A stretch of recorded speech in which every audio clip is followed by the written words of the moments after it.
Hey everybody, welcome back to Rolling Hills Farm. Dave here. This mild winter has given us a great opportunity to be working out in the big pasture.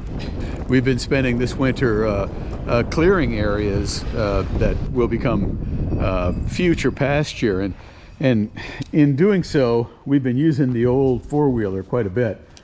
Now many of you might laugh about the condition and the age of our four-wheeler, and well, it still works pretty good. It's got real limitations. We've decided our next big investment is to upgrade to a UTV, a side-by-side. We need more hauling capacity than a four-wheeler gives us.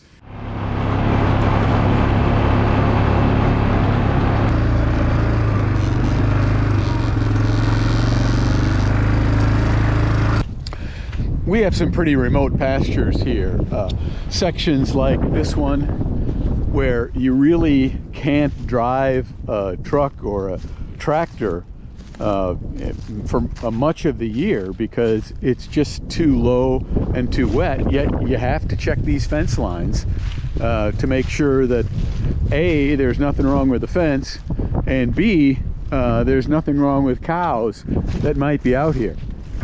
Not only does the snow pull the wire off the insulators, but deer do.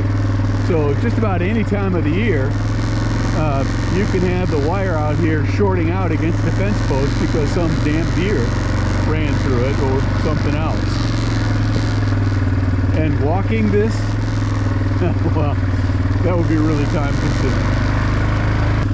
Cows could get out and get into that brush over there and could be out for days.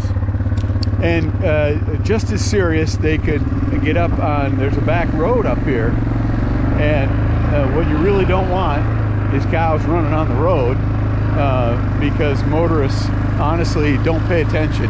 And a black cow at night, well, it's invisible. We're opening up areas that could really be nice pasture, but a little bit of tillage would help. If you could get back in here with small equipment behind a UTV, disc and seeder, you could really turn this into some pretty nice pasture, scuffing up the surface area and planting pasture mix seed. But you really can't get back in here with a tractor and our large field equipment. So that's where the UTV would come in handy.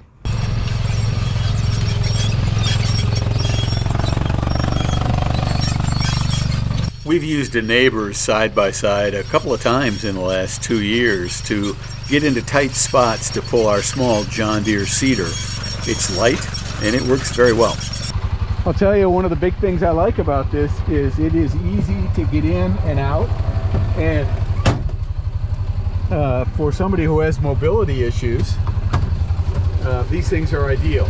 Now, I don't have mobility issues right now, but I'm not getting any younger. When you get out in the hayfield, well, you can go pretty fast. As you can tell, we are actively shopping now for a UTV, and we've kind of narrowed it down to two brands, a Polaris Ranger and the Honda Pioneer. You know, Polaris Ranger is interesting because, well, they're made in Minnesota. There's lots of them for sale, relatively cheap, with, you know, low miles on them. The Honda Pioneer has a great reputation. Honda always has had a reliability reputation, and they've got that direct drive, so there's no belts to slip when you're pulling heavy loads. This is not one of those comparison videos. There's tons of those online. People do all kinds of research, way more than I would ever take the time to do. And you can look all those up on your own and learn all about everybody's opinion about which UTV is right. But this is about which UTV is right for us, and that includes price and availability. We're not going to buy a new one, we're going to buy a used one. And we'll be making a decision shortly. Stick with us and see if you agree. We'll see you then.